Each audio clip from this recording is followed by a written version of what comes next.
Hi guys, आप सभी का स्वागत है भाई, वेलकम है। एक थोड़ा कंफ्यूजिंग टॉपिक हो सकता है, एग्ज़ाम में याद नहीं रहता कई बार आपको। वो है PACS, picture archiving and communication system. 10 number में पूछा जाता है डीआरटी सेकेंड ईयर में। क्या होता है और कौन कौन से कंपोनेंट इसके अंदर अपने को इंक्लूड करने हैं और किस टाइप से काम करता है, ठीक है, इसके एडवांटेज क्या हैं वगैरह वगैरह अपन बात करेंगे। आपने टेली रेडियोलॉजी का नाम सुना होगा। जैसे आप यहाँ पे कोई इमेज लेते हैं, ठीक है, आपके कंप्यूटर में कोई इमेज है और आपको किसी सिटी के मतलब किसी रेडियोलॉजिस्ट के पास में उसको रिपोर्ट करवानी है, मतलब उसको दिखाना है कि इसमें क्या प्रॉब्लम है ना, पेशेंट के अंदर क्या डिजीज़ है। तो आप किसके थ्रू भेजेंगे? आप पैक्स के थ्रू भेजेंगे, ठीक है, इंटरनेट के थ्रू भेजेंगे। तो ये फैसिलिटी जो होता है वो पैक्स प्रोवाइड करवाता है, ठीक है। तो देखते हैं इसमें क्या क्या है, पूरा डिटेल में अपन डिस्कस करते हैं एक बार। पैक्स का पूरा नाम है picture archiving and communication system, ठीक है। यह एक मेडिकल इमेजिंग टेक्नोलॉजी है ना, मेडिकल इमेजिंग टेक्नोलॉजी कहती है, इमेजिंग टेक्नोलॉजी याद रखना, जिसका यूज़ इमेजेस, रिपोर्ट्स और पेशेंट डेटाबेस को डिजिटल फॉर्म में स्टोर और ट्रांसमिट करने के लिए किया जाता है। तो पैक्स का यूज़ जो होता है वो इमेजेस है ना, जैसे आपकी सीटी की इमेज है, सोनोग्राफी की इमेज है ना, एमआरआई की इमेज है, और उनकी जो रिपोर्ट बनाई है, रिपोर्ट ऑनलाइन बनती है, उसके बाद में प्रिंट करके आपको दिया जाता है। आपने देखा हो तो आपके हाथ में जो प्रिंट आता है वो एकदम लिखा हुआ आता है। पहले तो डॉक्टर हाथ से लिखते थे, लेकिन आजकल कंप्यूटर टाइप करके देता है। तो वो रिपोर्ट, इमेजेस और पेशेंट का जो डेटाबेस है, उसका जो नाम है, हॉस्पिटल आईडी है वगैरह वगैरह, उसको डिजिटल फॉर्म में स्टोर करेगा और एक जगह से दूसरी जगह पे ट्रांसमिट करने का काम करेगा पैक्स। तो ये काम होता है पैक्स का, वो इमेजेस को, रिपोर्ट्स को और पेशेंट डेटाबेस को स्टोर करके ट्रांसफर करने का काम करता है। तो मेडिकल इमेजिंग टेक्नोलॉजी है पैक्स और ये काम करता है। अब इमेज कहाँ से आएंगी भाई? हाँ, तो डिजिटल हो गया सिस्टम, तो इमेज आएंगी रेडियोलॉजिक इमेजिंग मॉडलिटी से प्राप्त करी जाती हैं, जैसे कंप्यूटर टोमोग्राफी, सीटी, यूएसजी, एमआरआई, पेट, स्पेक्ट और सीआरटीआर। यहाँ से आएंगी आपकी डिजिटल इमेज, ठीक है। इन इमेजेस को पहले डिजिटल फॉर्मेट में कैप्चर किया जाता है और फिर एक स्पेसिफाइड इंटरफेस के माध्यम से भेजा जाता है, और वो स्पेसिफाइड इंटरफेस होता है डाइकॉम, ठीक है। तो सबसे पहले तो आप डिजिटल फॉर्मेट में इमेजेस को लोगे डिफरेंट मॉडलिटी से, लाइक सिटी, एमआरआई, यूएसजी से, और उसके बाद में उसको क्या करोगे, आप ट्रांसफ़र करोगे किसी एक स्पेशल फॉर्मेट के साथ में। जैसे गाने का फॉर्मेट MP3 होता है, पता है ना आपको। वीडियो का फॉर्मेट MP4 होता है, MOV होता है ना, 3GP आता था पहले, वो होता है। तो इस हिसाब से जो फॉर्मेट होते हैं, उसी टाइप का एक फॉर्मेट होता है मेडिकल इमेजिंग टेक्नोलॉजी में, होता है डाइकॉम, DICOM। ये याद रखना आप। इस इंटरफेस का अपन यूज़ करेंगे इमेजेस को ट्रांसमिट करने के लिए और स्टोर करने के लिए भी। थोड़ा जूम कर लेते हैं इसको। सबसे commonly use interface DICOM, digital imaging and communications in medicine. Full form याद रख लेना, digital imaging and communications in medicine. ये सबसे कॉमन यूज इंटरफेस होता है जिसके द्वारा इमेजेस पैक्स में ट्रांसमिट करी जाती हैं। तो पैक्स में किस हिसाब से करोगे ट्रांसमिट, मतलब एक जगह से दूसरी जगह डाइकॉम की मदद से। डाइकॉम फॉर्मेट होता है। पैक्स में एक सेंट्रल सर्वर होता है, मतलब एक सेंट्रल सर्वर होता है जहाँ पे सारे के सारे चीज़ें आके जुड़ती हैं, यहाँ पे आके डेटा स्टोर होता है पूरा, ठीक है। ये एक सेंट्रल सर्वर होता है। जैसे आप ChatGPT का सर्वर सुना होगा ना, तो सर्वर पे पूरा क्या होता है, डेटा वहाँ पे आता है और उसके बाद में फिर आगे ट्रांसमिट होता है। जैसे आप ChatGPT पे कोई आप प्रॉम्प्ट डालते हो तो ChatGPT के पास जाता है पहले, वो है ना, सर्वर के ऊपर वो उसके अंदर प्रोसेस किया जाता है, फिर आपको वापस भेजा जाता है। तो ये क्या हो गया, आके स्टोर हुआ और वापस ट्रांसमिट हो गया। तो ये काम सर्वर का होता है। तो सर्वर अपना जो पैक्स के अंदर है वो भी बिल्कुल सेम ऐसे ही काम करेगा। देखना आगे आप डिस्कस करेंगे तो आपको पता चलेगा कैसे। जो सेंट्रल सर्वर होता है वो लोकल एरिया नेटवर्क है ना, जो केबलें होती हैं, केबल से जुड़ा हो सकता है या फिर वाइड एरिया नेटवर्क उससे जुड़ा हो सकता है, कनेक्टेड रहता है। तो ये आपका पैक्स के बारे में थोड़ा बेसिक इंट्रोडक्शन हो गया कि वो किस फॉर्मेट के ऊपर काम करता है। तो डाइकॉम के ऊपर काम करता है और कैसे कैसे वो इमेजिंग मॉडलिटी वगैरह इमेजेस को कैसे कैप्चर करके आगे भेजा जाता है, वो सारी बातें बताई। अब पैक्स के अंदर कौन कौन से कंपोनेंट्स आते हैं उसके बारे में बात करते हैं। पैक्स के घटक। DICOM, digital imaging and communication in medicine. DICOM सबसे पहला और इम्पोर्टेंट घटक है पैक्स का। ये पैक्स इमेजेस स्टोरेज करने का और ट्रांसफ़र करने का यूनिवर्सल फॉर्मेट प्रोवाइड करवाता है।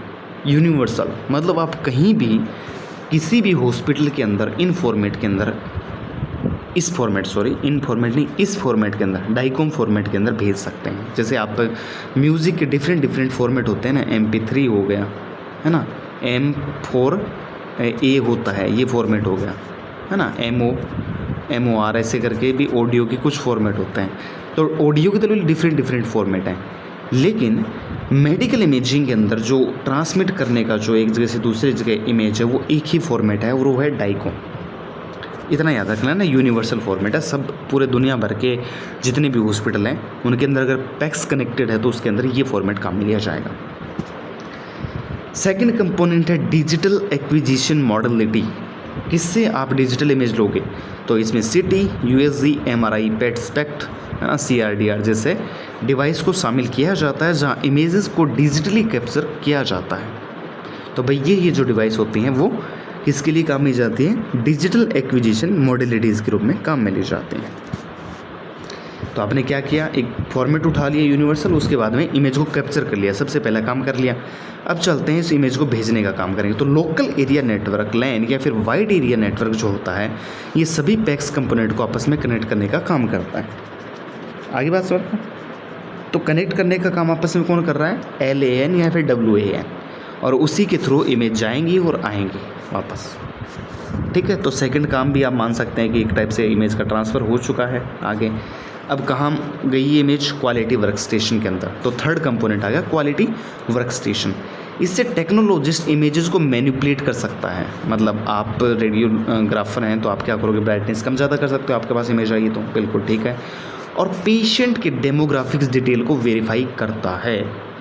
मतलब आपका नाम यही है, सारी चीज़ें डेटा सेम है, ये चीज़ें वेरीफाई करने का काम quality assurance work station QA work station करता है। याद रख लेना। अब आप पूछोगे कि भाई कहीं हमने भेजी इमेज को तो कैसे उसको कोई मैनिपुलेट कर सकता है? वो इस वजह से कर सकता है, ये जो नाम है ना, इसके अंदर ही फॉर्मेट के अंदर ही ऐसा सीन है कि उस इमेज को आप अपने हिसाब से ऊपर नीचे कर सकते हो। इस फॉर्मेट के अंदर ऐसी चीज़ है, इसलिए ये यूज़ किया जाता है। नहीं तो आप ये नहीं सोच सकते कि JPG में तो भेज सकते थे ना, उस इमेज को डिजिटल है वो तो PNG में भेज सकते थे, है ना। क्यों भेज रहे हैं डाइकॉम में? ताकि आप उसको ये करवा सको, मैनिपुलेट वगैरह करना हो तो करवा सको आगे जाके, इसलिए। तो क्वालिटी एश्योरेंस वर्क स्टेशन समझ में आ गया कि मैनिपुलेट करने का काम वगैरह वहाँ पे किया जाता है, पेशेंट के डेटा वगैरह चेक किए जाते हैं, वेरीफाई किए जाते हैं। फिर आता है क्वालिटी कर ली, आपने चेक वगैरह कर लिया, मैनिपुलेट कर लिया ढंग से, आप उसको स्टोर करते हो। तो सेंट्रल स्टोरेज डिवाइस, जिसको आर्काइव भी बोलते हैं, हाँ, वो आता है बीच में। यह डिवाइस इमेजेस और डेटा को परमानेंटली डिजिटल फॉर्म में स्टोर कर लेता है, इसे आर्काइव भी कहा जाता है।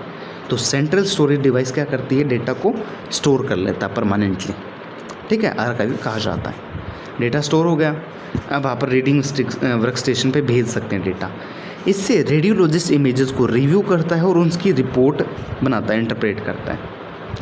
तो रीडिंग वर्क स्टेशन किसके पास लगे होंगे? जो रेडियोलॉजिस्ट बैठा है, फिजिशियन कहीं बैठा है ना, OPD वगैरह IPD जहाँ भी है, तो वहाँ पे रीडिंग वर्क स्टेशन के ऊपर रेडियोलॉजिस्ट उन इमेजेस को देख सकता है, पूरे हॉस्पिटल में कहीं भी।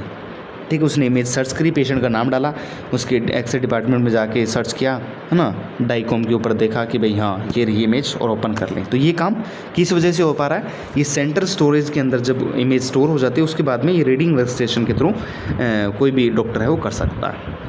ठीक है, तो रीडिंग वर्क स्टेशन है वो नेक्स्ट कंपोनेंट अपना कंप्लीट हो चुका है। उसके बाद में आता है सेंट्रल सर्वर।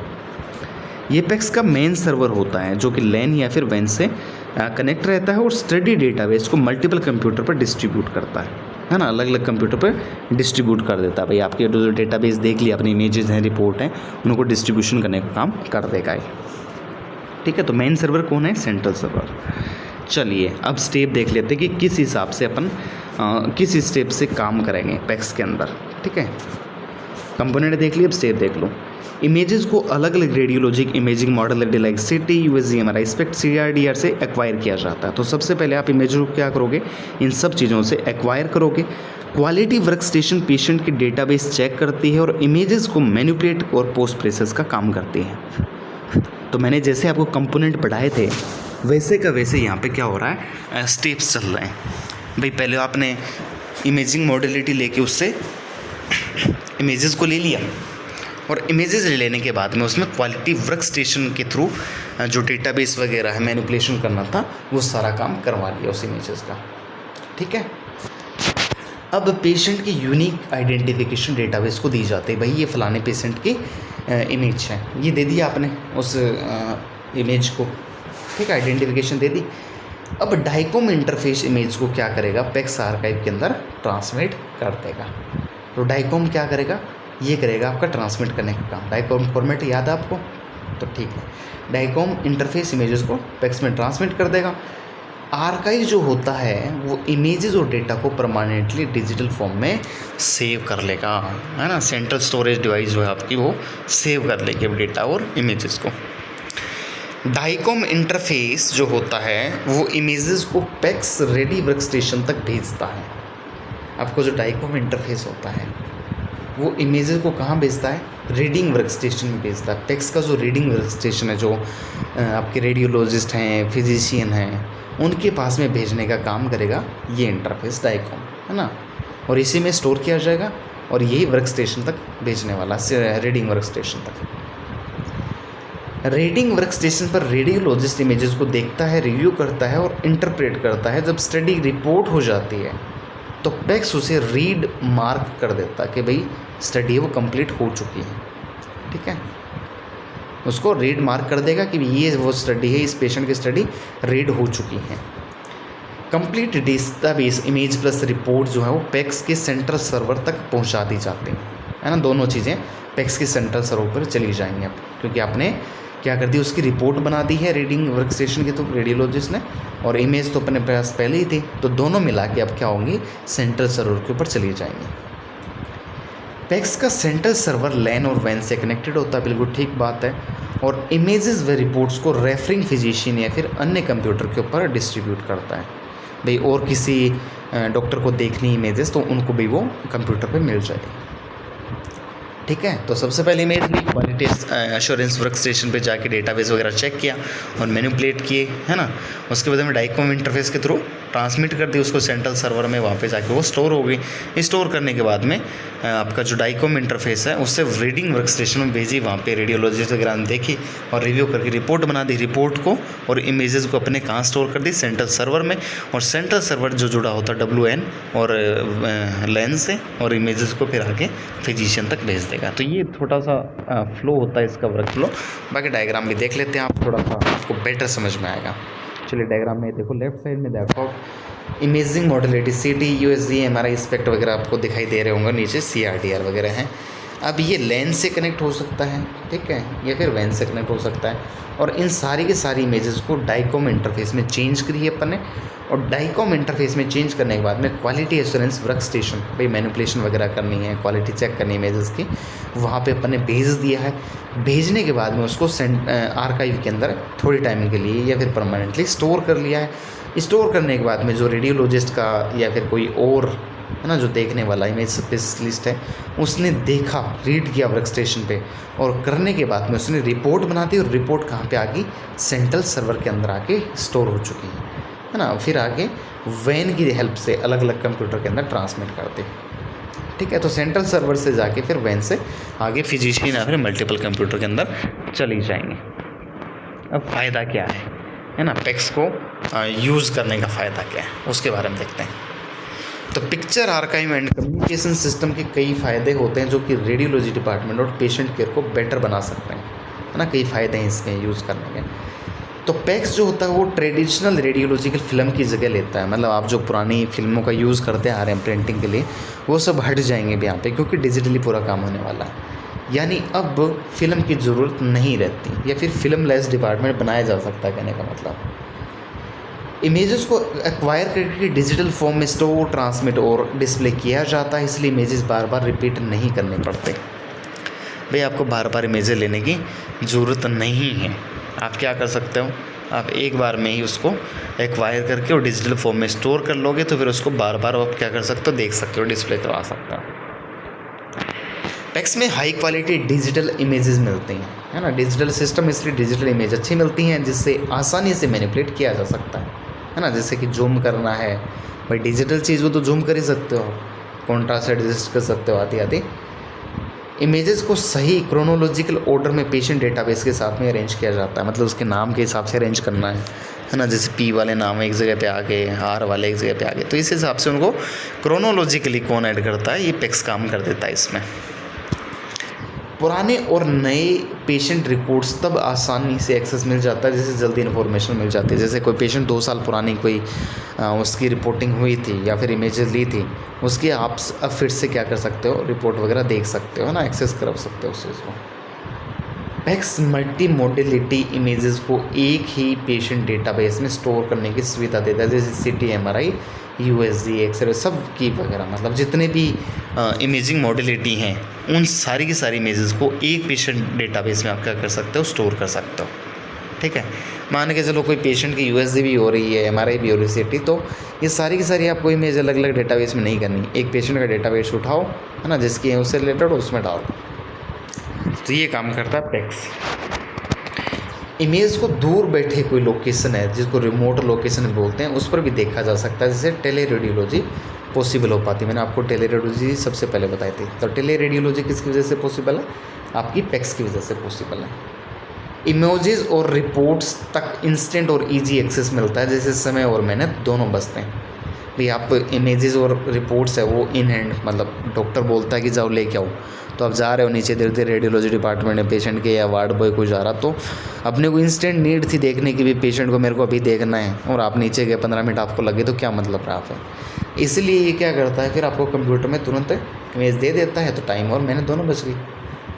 रेडियोलॉजिस्ट इमेजेस को जल्दी इंटरप्रेट करके रिपोर्ट भेज सकते हैं, जिससे क्लिनिकल को जल्दी रिजल्ट मिलता है। भाई जैसे आप एक तो मैन्युअली जाके बोलोगे कि सर ये लीजिए फिल्में आई, आप इनको रिपोर्ट कर दीजिए, है ना, ताकि फिजिशियन को दिखा सकूँ मैं आके। और एक आपके सीधे गए कि सर आपके पास में इमेज भेज दी हमने, आप एक बार देख के रिपोर्ट बना दो, तो रेडियोलॉजिस्ट तुरंत बना देगा। तो इससे क्या होता है कि फिर जल्दी जल्दी चीज़ें हो जाती हैं, अच्छा काम हो जाता है यहाँ से, हाँ, टाइम भी बच जाता है। मल्टीपल फिजिशियन अलग अलग जगह से सेम इमेजेस को एक साथ देख सकते हैं और कंसल्ट कर सकते हैं। भाई किसी ने फ़ोन किया, है ना, सरदार जी की आपके पास में कोई पेशेंट ऐसा ऐसा है ना, उसकी इमेज आप मेरे को भेज दीजिए, मेरे को भी देखनी है, मतलब क्या कुछ डायग्नोज हुआ उसके अंदर। या फिर कोई गैस्ट्रो का पेशेंट है ना, और किसी को देखना, लाइक यूरोलॉजिस्ट को देखना है और गैस्ट्रोएंटेरोलॉजिस्ट, उन दोनों को आपस में डिस्कस करना उसके बारे में, तो फिर क्या होगा कि वो इन इमेजेस को देख के आप कंसल्ट करवा पाओगे उनको इजीली, है ना। नोट किया, पैक्स जो होता है ओवरऑल वर्क फ्लो को स्मूथ बनाता है, मतलब जो काम करने का तरीका उसको स्मूथ बना देगा, और पेशेंट केयर को फास्ट, एक्यूरेट और इफिशिएंट बनाता है। मतलब पेशेंट केयर आप जल्दी कर सकते हो, स्मूथली कर सकते हो और एक्यूरेटली कर सकते हो कि भाई हाँ ये एकदम परफेक्ट है, तो उस चीज़ को करने का काम हुआ है वो पैक्स करके देगा आपको। ठीक है, टॉपिक कंप्लीट हो चुका है। 10 नंबर में पूछा जाता है, कई बार 5 में पूछ लिया जाता है, देख लेना। और ये जो मेन चीज़ें थी सारी डिस्कस कर चुके हैं अपन। और वीडियो पसंद आए तो लाइक कीजिए, चैनल को सब्सक्राइब करके सपोर्ट करिए। Thank you so much for watching this video. Take care, bye bye.